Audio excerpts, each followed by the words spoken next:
everyone, my name is Juvelin M. De La Cruz from BE Ed 2. My topic is all about 16 habits of mind.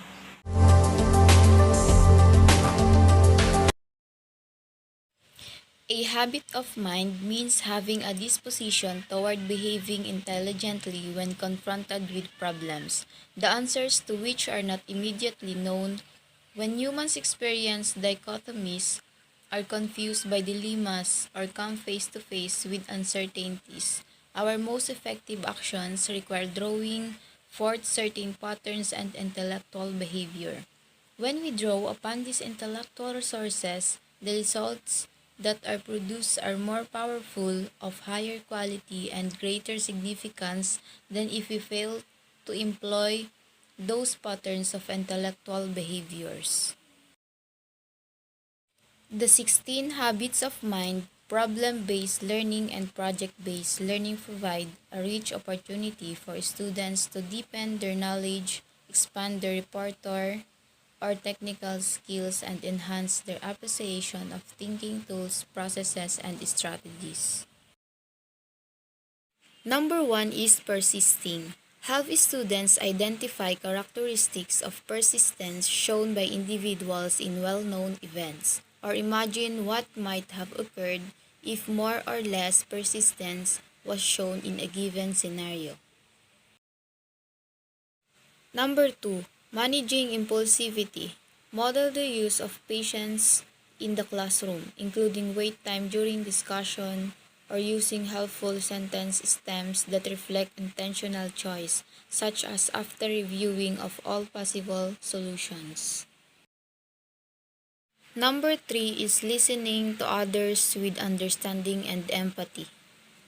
Identify the most common listening set asides in conversation so that students can begin to recognize common errors that occur in everyday communication. These errors might include comparing, judging, placating, or giving advice instead of really listening and understanding a message. Number 4 is thinking flexibly. Use RAFT assignments or role audience format topic, where students must consider a situation, letter, speech, or poem from a perspective other than their own, or that of the original speakers. Number 5 is thinking about our thinking, or metacognition. Ask students to map out their own thinking process. This can be done simply at first, diagramming the relationship between a want and a need, a gesture and a need to gesture. Then make it increasingly complex, mapping out how characters from books or thinkers in history might have arrived at certain starting or stopping points in thoughts. Number 6, striving for accuracy and precision. Use 3 before me, a strategy that insists on any important assignment being checked by at least 3 other people before being handed in. Number 7 is questioning and posing problems. Create a parking lot area in the classroom stocked with post-it notes where students can post questions that may not fit into the pace or format of a given class. Then highlight the better questions periodically or use them as jumping off points for discussions or even lesson planning. Number 8 is applying past knowledge to new situations.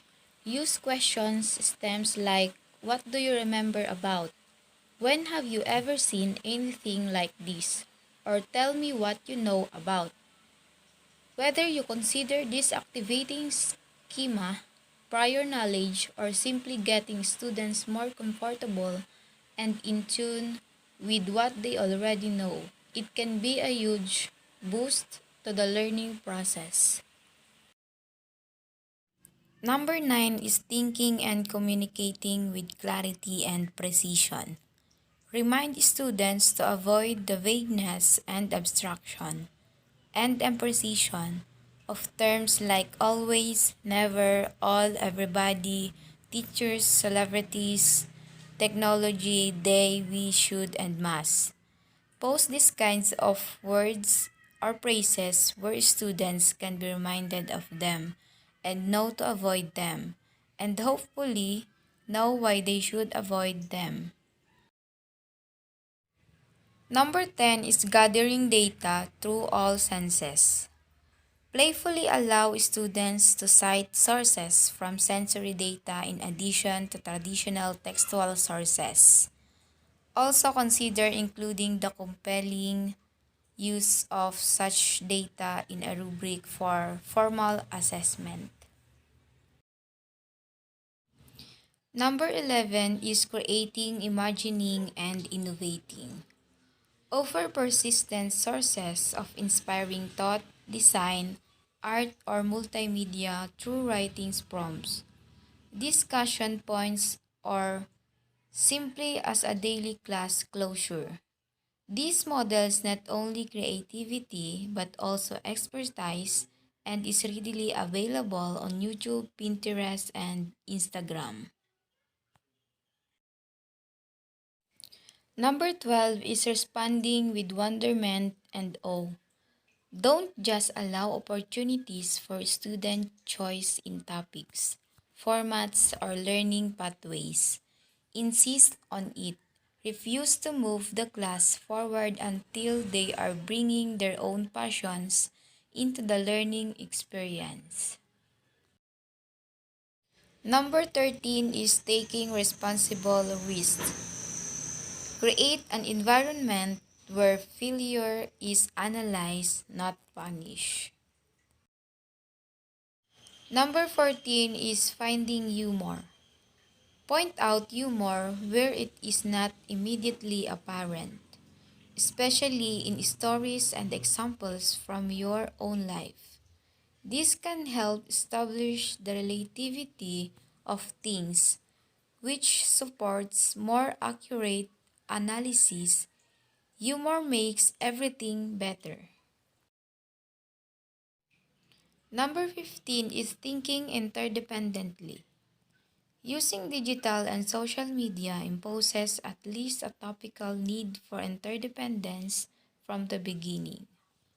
The more thinking is published and shared, the more opportunity there will be for cognitive interdependence. True even opportunities aren't guarantees that it will happen. And the last is learning continuously. Intermittently revisit old ideas, writing, and projects to identify areas for development, improvement, or revision. Hi, I'm Regine A. Vargas from BA2. My topic is all about teachers' leader characteristic. Teacher's leader characteristic. Teacher's leader characteristic are integrity, commitment, strong communication skills, expertise, courage, discernment, focus, generosity, initiative, passion, positive attitude, problem-solving abilities, and lastly, responsibility. Integrity of being teacher's leader. School leader of integrity means to courageously stand for what you believe to be right and having the humility and courage to admit when you have been wrong and expect knowledge from those we lead. How do you show integrity as a teacher? Infuse integrity into the classroom culture. Teachers make integrity the room in their classroom in several important ways. Develop a moral vocabulary. Respond appropriately when cheating occurs. Use code to ignore meaningful conversation. Help students believe in themselves. Okay, second is commitment. Of course, being a teacher, you need to build a good relationship with your student and show them respect. A teacher is never satisfied with what she or he already has, rather always seek for the new ideas and ways to contribute to the student. A committed teacher will have the passion and enthusiasm for teaching and learning as well. Strong communication skills. Effective communication skills are really important for a teacher in transmitting of education, classroom management, and interaction with the student in the class. Teacher with poor communication skills may cause failure of student to learn and promote their academic. Communication is both receptive and expressive. Teachers must be skilled at listening to their student as well as explaining things clearly. Teachers need clarity of thought to present the material. They must be able to break down complex ideas into simpler parts and smaller steps to transmit to their student. Expertise. A key teacher leadership skills is the ability to prioritize listening over speaking and seeking. To understand different perspectives, teachers, leaders clarify, prove, and synthesize ideas and questions to understand the concern and leverage the expertise of others. Courage. Teaching students to have courage in the classroom not only increases engagement and academic achievement, but it also helps students learn how to handle adversity. Discernment. It is defined as the ability to notice the pinpoint details, the ability to judge something well, or the ability to understand and comprehend something. Example, noticing and distinctive details in a painting and understanding what makes art good and bad. Focus. Focus teaching strategies to support the development of a student knowledge and skills in reading. Generosity. Generosity leadership is the active use to support and guidance, and it requires an investment of time and energy. Generous leaders are not necessarily selfless. They are aware that helping an individual. A generous teacher is one who volunteers to stay after school to help you with your homework. Initiative. Initiative is recognizing and doing what needs to be done before being asked. Praising children for doing the right thing is a positive and longer lasting way to help children learn character traits.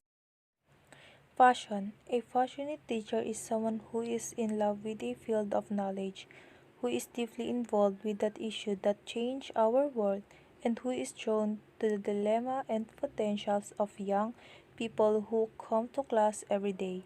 Basic characteristic of a passionate teacher like working with young people. Positive attitude. A positive attitude lets you relax, remember, focus, and absorb information as you learn. You're ready to welcome new experiences and recognize many different kinds of learning opportunities, and when you come to see opportunities, hope increase. A positive attitude of a good teacher is strong communication. Good teachers focus on collaboration, and lastly, have a patience. Problem solving abilities. A problem solving classroom requires extraordinary planning on the part of the teacher. Teacher help to become expert at creating questions that require students to reach back to information and skills already attained while figuring out what they need to learn next in order to solve the problem.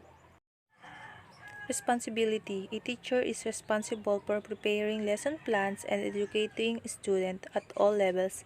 Their duties include assigning homework, grading tests, and documenting process. Teacher must be able to instruct a variety of subjects and reach student and engaging lesson plan.